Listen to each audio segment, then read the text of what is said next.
सो आज का जैसे टॉपिक है 7 steps to achieve growth with happiness. So help me to welcome our mentor mister Rakesh Jain ji.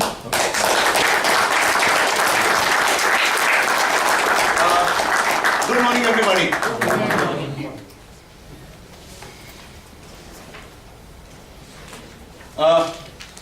The subject we are discussing is what we are all about, is what this whole community is all about. This whole community is all about growth with happiness. We have been discussing many things for so long. और ये पूरी प्रक्रिया में कहीं ना कहीं पे सबकी भाषा में ये चीज झलकता है और ये इस परिवार की खासियत है. आज जितने भी लोग बोले हर एक की भाषा में वो ग्रोथ विथ हैप्पीनेस कहीं ना कहीं पे झलकता है. और ये अगर मैं बोलूं कि अगर लाइफ का कोई छोटा सा अचीवमेंट है तो वो शायद इस परिवार को बनाना. आज जो सब्जेक्ट पे हम लोग बात कर रहे हैं 7 steps to achieving growth with happiness. और सबसे पहले डिफाइन करते हैं कि ग्रोथ कैसा हो.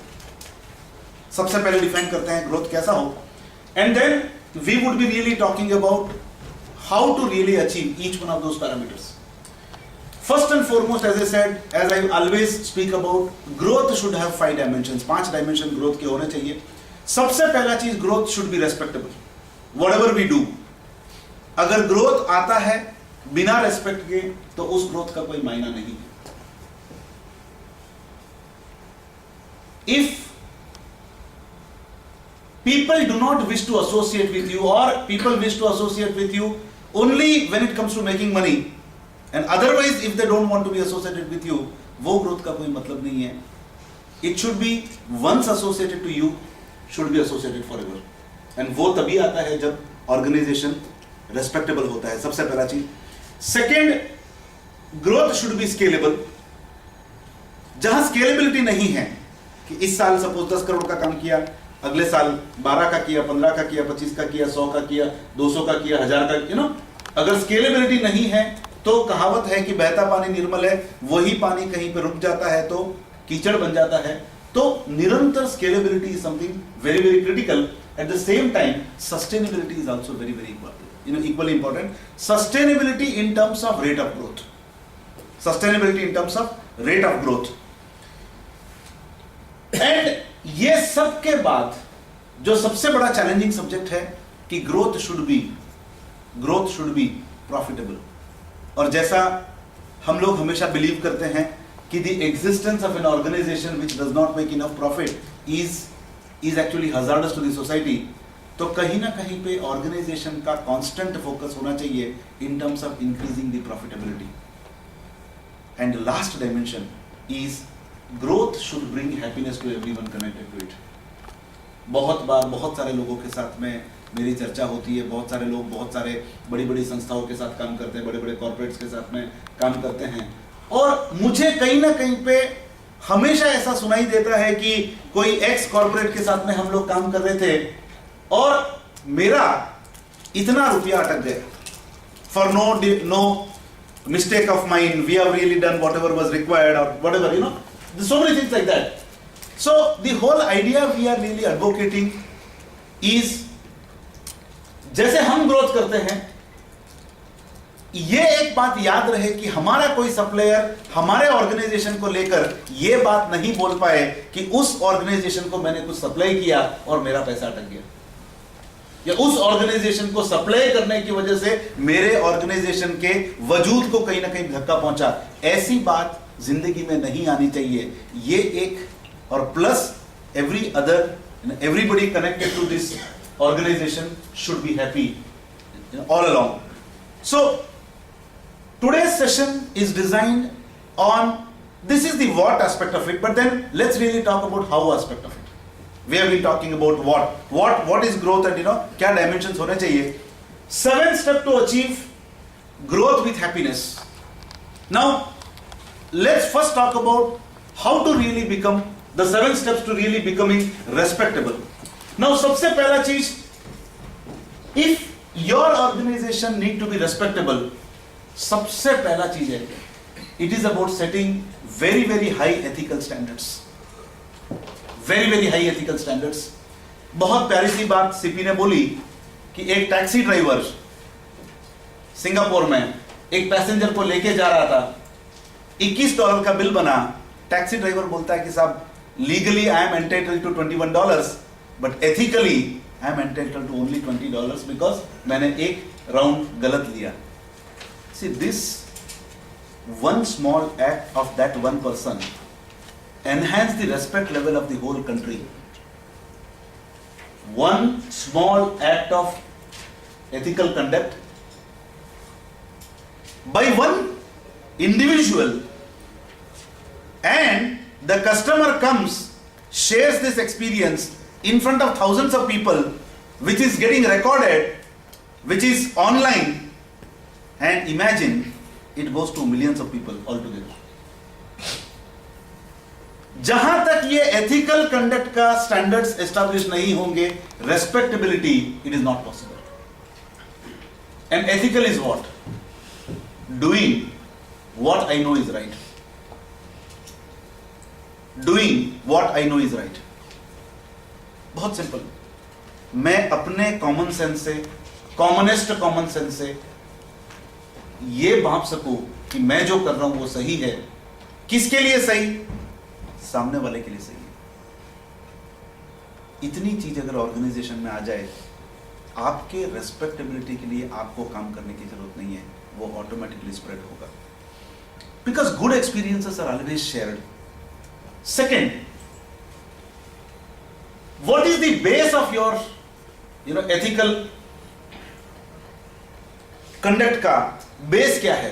बेस है हमारे कोर वैल्यूज. कोर वैल्यूज हमारे नैतिक मूल्य, ये हमारे जीने का तरीका है. ये हमारे जीने का तरीका है. इन नियमों को हम हमेशा पालन करते हैं, चाहे कुछ भी हो जाए. Profit loss it is all secondary. Profit loss it is all secondary. First and foremost is always our values, because values multiply your valuation. तो जब तक हम अपने कोर वैल्यूज को डिफाइन नहीं करते, और जब हमने V2E किया था, विजन टू एग्जीक्यूशन किया था, तो highest focus was on defining the core values. Highest focus was on defining the core values.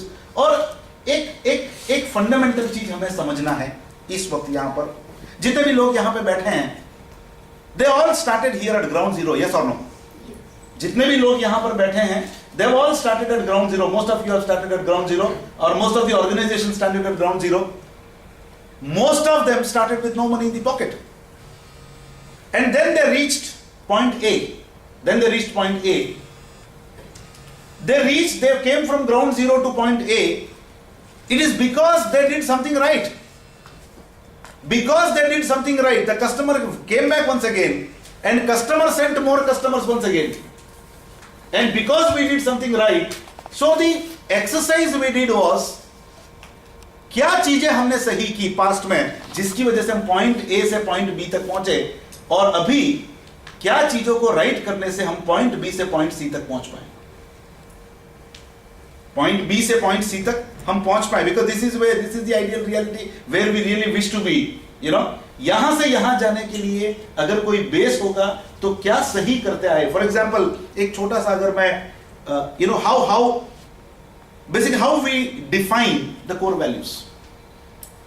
We were doing a session with the entire in fact family of गंडे विकर jewellers. तो in the course of this action, in the course of this programme, हमने पूछा कि भाई, you started with zero and today you are one of the like number 2 position in the city of Baroda.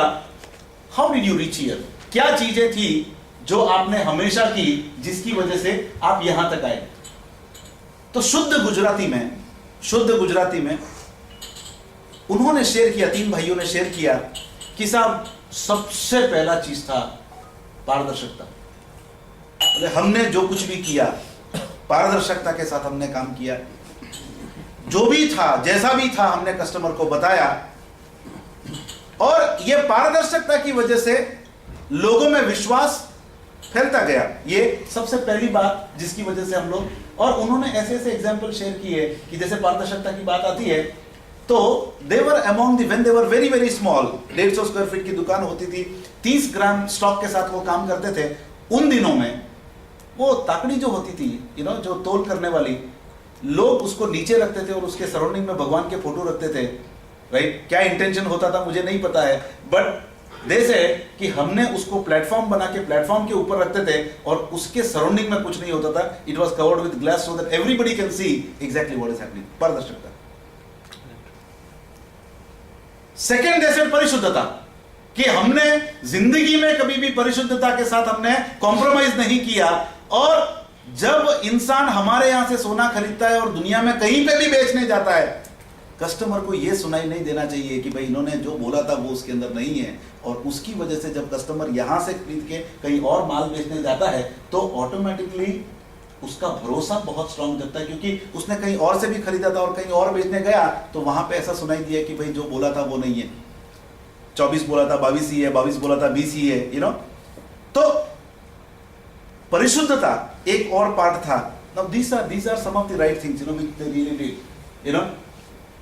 Then they said भावपूर्ण व्यवहार सबके साथ। तो ऐसे उन्होंने क्या राइट किया, we really started capturing, and those 4 points which they did right became the core values of the company। कि ये 4 core values को प्रैक्टिस करने से यहां से अगर कंपनी यहां तक पहुंच सकती है तो इन्हीं core values को प्रैक्टिस कर कर ये कंपनी यहां से कहीं पे भी पहुंच सकती है। तो ये core values का identification is something very very critical, and this is what brings respect। जब तक हमारे कोर वैल्यूज डिफाइन नहीं हो, और जैसे जैसे ऑर्गेनाइजेशन का साइज बढ़ता है तो कॉन्फ्लिक्ट्स बढ़ते हैं, और कॉन्फ्लिक्ट्स जब बढ़ते हैं और जितने ज्यादा लोग आते हैं तो defined core values is very very critical, कि जहां पे आप हर इंसान से ये प्रैक्टिस करवा सकें और उसके बेनिफिट्स आप शेयर कर सकें। Third, it is about building the core philosophy of the organisation. अगर रेस्पेक्टेबल बनना है तो तीसरा स्टेप है, we have to really really define the core philosophy of the organisation. Now what is this core philosophy of the organization? आप core philosophy बोलो, देखो nomenclature can be anything. Some people call it as core philosophy, some people call it as brand promise, some people call it as something else, but it is at the core what we are all about, what we believe. For example, while we were kind of like doing work with ESPA Travels, they said, see, travel is all about what? Travel is all about happiness. Travel is all about happiness. मैं मेरे परिवार को लेकर घूमने जाता हूं कोई जगह पे, और वहां पे थोड़ा सा पैसा बचाने के लिए मैं बोलता हूं कि यार जो सस्ता देता है उसके साथ जाऊंगा, और वहां पे जाके कुछ अरेंजमेंट में प्रॉब्लम हो जाता, कुछ और हो जाता है, तो पूरा टूर जो हैप्पीनेस के लिए गए थे वो हैप्पीनेस खत्म हो गया। तो they define their core philosophy as, we might call it as core philosophy, we might call it as brand promise. They said, we are all about something called hassle-free happiness. Hassle-free happiness. एक बार हमारे पास आ जाओ, we do everything required that you get hassle-free happiness. कहीं पे भी आपके happiness में बाधा नहीं पड़े, जो भी समस्या है उसके लिए हम बैठे हैं, आप एंजॉय करो। For example, for us, it's only 2 words. It's only 2 words. Our philosophy revolves around only 2 words. One word is growth, other word is happiness, nothing else. And growth and happiness for me and everyone connected to me. I am not excluding me. I am at the center. But it is for me and everyone connected to me. This is the core philosophy. और जब ये core philosophy को हम जीते हैं, automatically respect automatically build होगा. Step 4, respectability. There is a gap between say versus do. बहुत बार sales force market में जाता है बेचने के लिए, they make some commitments and then those commitments are broken. कुछ कहा, कुछ डिलीवर किया. There is a gap between say versus do. ये गैप probably नहीं होना चाहिए, पर मैं बोलता हूं, मैं इसको एक नया डायमेंशन देना चाहता हूं कि से वर्सेस डू में गैप होना चाहिए, but on the positive side. 18 बोल के 22 डिलीवर करो, या से वर्सेस डू में गैप होना चाहिए, but on the positive side कि 18 बोल के 22 डिलीवर करो, 25 डिलीवर करो, 150 डिलीवर करो, तो nothing like it. Yeah, always deliver much more than what you are paid for. You know, this is one of the core value of RGB. Always deliver much more than what we are paid for. तो say versus do का gap किस दिशा में है? इस दिशा में है या इस दिशा में है? Now this is something very very critical. If you really want to be respectable. Step 5 to become respectable. Now it is all about creating a culture of contribution. हम न सोचे हमें क्या मिला है, हम ये सोचे किया क्या है अर्पण. जिसका हाथ ऐसा है वो बाय डिफॉल्ट रेस्पेक्टेबल होता ही है. और as an organization, as a person, as an organization, अगर organization, see let us understand one more thing very very quickly. What is an organization? First and foremost, what is an organization? See, organization is a group of people working for a single cause or a common cause. एक common purpose को fulfil करने के लिए एक लोगों का समूह साथ में मिलकर काम करता है. ये समूह को हम ऑर्गेनाइजेशन बोलते हैं. और ऑर्गेनाइजेशन का हर बंदा अगर अपनी प्रार्थना में रोज सुबह ये बोले, हम ना सोचे हमें क्या मिला है, हम ये सोचे किया क्या है अर्पण, और मैं आपके बारे में सोचूं, आप इनवेरिएबली मेरे बारे में सोचोगे, इसकी बोलने की जरूरत नहीं है. मैं काम पे आता हूं देने के लिए. अगर ऑर्गेनाइजेशन का हर इंसान देने के लिए काम पे आए तो आना है वो तो ऑटोमेटिकली आएगा. There is no second thought about it, you know. तो एक कल्चर बने ऑर्गेनाइजेशन में कंट्रीब्यूशन का, and everybody is filled with enthusiasm to give and always deliver much more than what we are paid for. Automatically organisation becomes respectable. $1 का बात था. कितना? $1 का बात था. $1 क्या वैल्यू $1 का, पर एक देश के नाम को ऊंचा, उसने $1 का कंट्रीब्यूशन किया. हो सकता है कि 21 ही हुआ हो और फिर भी उसने आपसे 20 लिया. पॉसिबल ना? हो सकता है 21 ही हुआ हो, फिर भी बोले कि $1 का कंट्रीब्यूशन करता हूं मैं. Legally I am entitled to this, but ethically I will take only this. It may be possible that way also, right CP? अगर ऑर्गेनाइजेशन में कंट्रीब्यूशन का कल्चर है, believe me, respectability will come automatically. Step 6,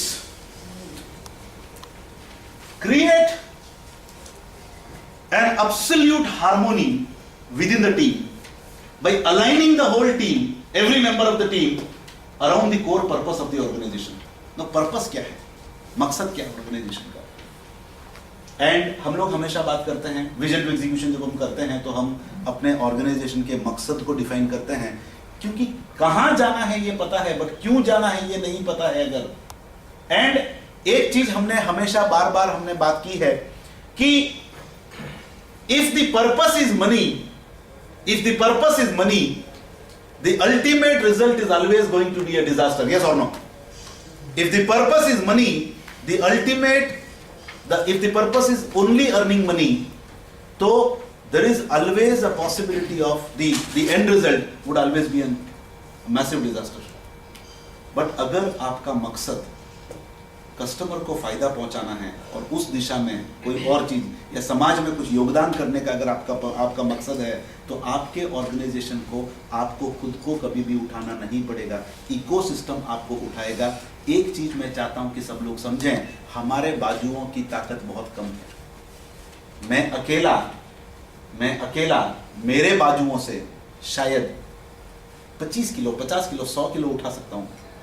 but अगर 5 लाख लोगों का ecosystem है, सब लोग मिलके अगर उठाते हैं, तो आप सोचो कि ऑर्गेनाइजेशन कहां तक जा सकता है. या तो let the ecosystem work for you. Ecosystem will work for you only and only when you are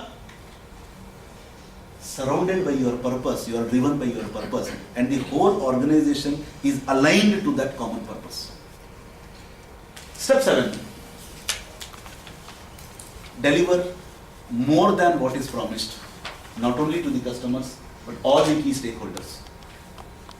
मैं एक एम्प्लॉय को बोलता हूं कि भाई your salary is 30,000 rupees, and imagine end of the year the company gives 30,000 rupees मतलब कितना हुआ? 360 हुआ। इमेजिन करो कि end of the year that employee receives a bonus cheque of 6 lakh rupees. 360 का उसका सैलरी है, उसके ऊपर से as a surprise package for the great job he has done because he has followed all these things and made this organisation respectable, 6 lakh रुपए का अगर उसको एक बोनस चेक जाता है, कैसा लगेगा? और वो इंसान जिंदगी में कभी आपका ऑर्गेनाइजेशन छोड़ के जाएगा क्या? If your suppliers get money before the date you have promised them, they will not leave you. If you really help them to earn, they will not leave you. Yes or no? If you really have a fabulous relationship with the banker and always deliver more than what is promised to them, shareholders, investors, and everybody connected to you, अगर organisation का ये भीतर से ये मानना है कि हमें हमसे जुड़े हुए हर एक व्यक्ति को डिलीवर करना है much more than what is been promised, believe me, respectability comes by itself. What happened with Infosys? What happened with Infosys? What happened with Wipro? कैसे ग्रो किया इन लोगों ने? somebody investing 10,000 rupees in the year 1992, in the year 2010 the value of that 2,000 rupees of investment had actually gone to something like 2 crores. 10,000 रुपए had gone to 2 crores, just 2,000 times scaled. They never promised कि हम इतना देंगे, but then they always delivered. Reliance, classic example.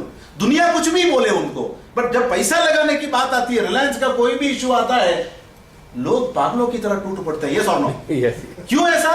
Because they have always delivered much more than what is promised to every stakeholder of this company. Yes or no? भले कितना भी कुछ भी बोले उसके बारे में, बट जब इश्यू आएगा, हर बार गिनीज बुक के रिकॉर्ड टूटते हैं। Every single time, Reliance power का इश्यू के टाइम पे the highest number of demat accounts open during any given period was during Reliance power. क्यों इतने लोग पैसा देने के लिए क्यों दौड़ रहे? और कितना? वो भी 4,600%। 10 रुपए का शेयर 450 रुपए, 460 रुपए में बिका था, विच इज 4,600% मोर। गिविंग 4,600% अगर पैसा देने को जा रहा है तो उसका एक ही मतलब है कि people respect this company in the aspect of investor friendliness and delivering much more than what they have promised to the investor every single time. अगर इतनी चीज हो जाए, आपका ऑर्गेनाइजेशन हमेशा हमेशा रेस्पेक्टेबल होगा। यस और no? No, these are the 7 steps to make your organisation respectable. Now does it make sense to all of you? या 7 step. Should we really do a quick recap? Step 1, set very very high ethical standards. Step 2, define and practice the core values. Step 3, define the core philosophy of the organization. Step 4, say versus do gap. Positive side में हो, अगर हो नहीं होना चाहिए, but अगर हो तो पॉजिटिव साइड में हो। Step 5, create a culture of contribution. Step 6, create absolute harmony within the team by aligning the team with the core purpose of the organization. And step 7, it is deliver more than promised always to all the key stakeholders of the company. Now, let's go to the next aspect, becoming scalable.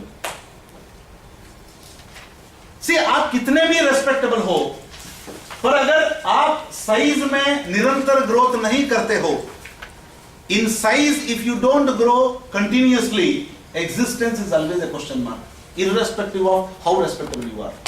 Now, scalability का basic फंडा क्या है?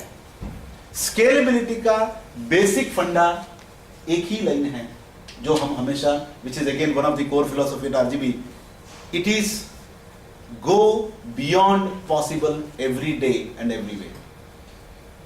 A classic case within our own family. आज मैंने decide किया था कि मैं बाहर के किसी के एग्जांपल नहीं दूंगा। Goyal scientific is a classic example. See, here is a person who started as a glass blower. 25 साल लिटरली आग के अंदर खड़े होके लिटरली वो आग के अंदर खड़े होके ग्लास ब्लोइंग करना 25 साल.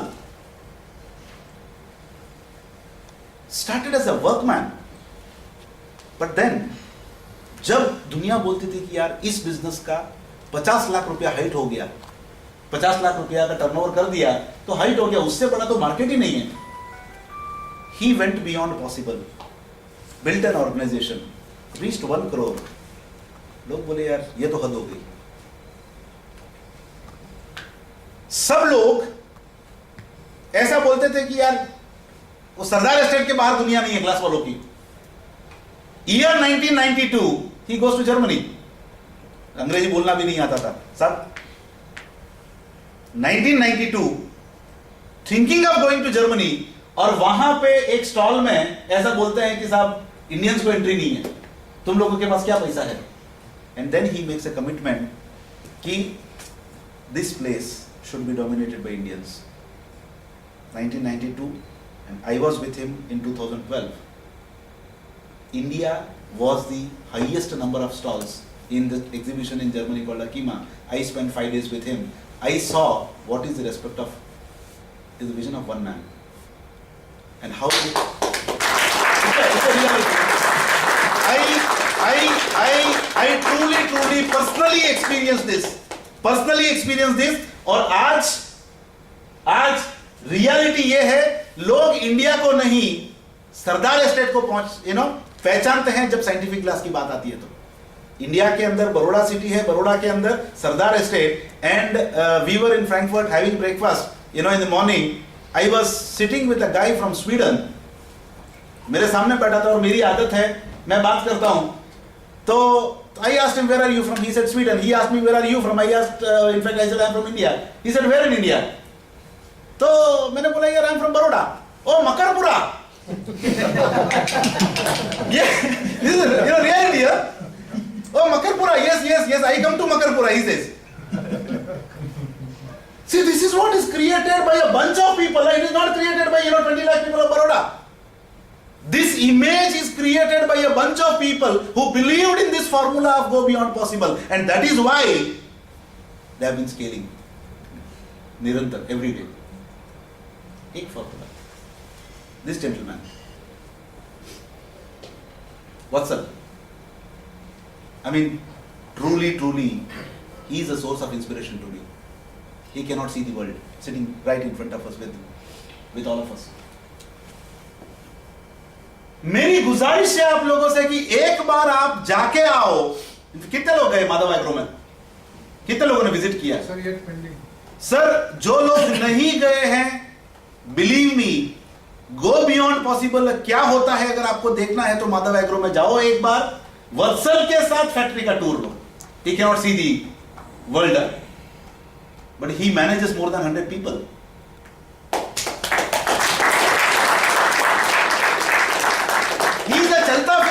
ERP. He is a चलता फिरता ERP.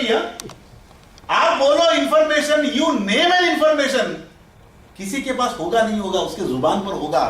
क्या माल आया, किसका माल खराब आया, किसका क्या हुआ, कौन सा कंट्री है. सर, वत्सल और मैं एक ही स्कूल में थे, एक ही क्लास में थे. तो आर्ट्स में बहुत सारे स्टूडेंट्स थे. He was not able to see, क्या बोलते हैं, उसका राइटर था लिखने के लिए. Still he stood first in arts. He not able to see. He topped arts. First rank. See, this is go beyond possible. अगर इंसान सोचता है, गोयल साहब ने शेयर किया एक लड़की जिसको ट्रेन से फेंक दिया गया था. She could have committed suicide out of depression.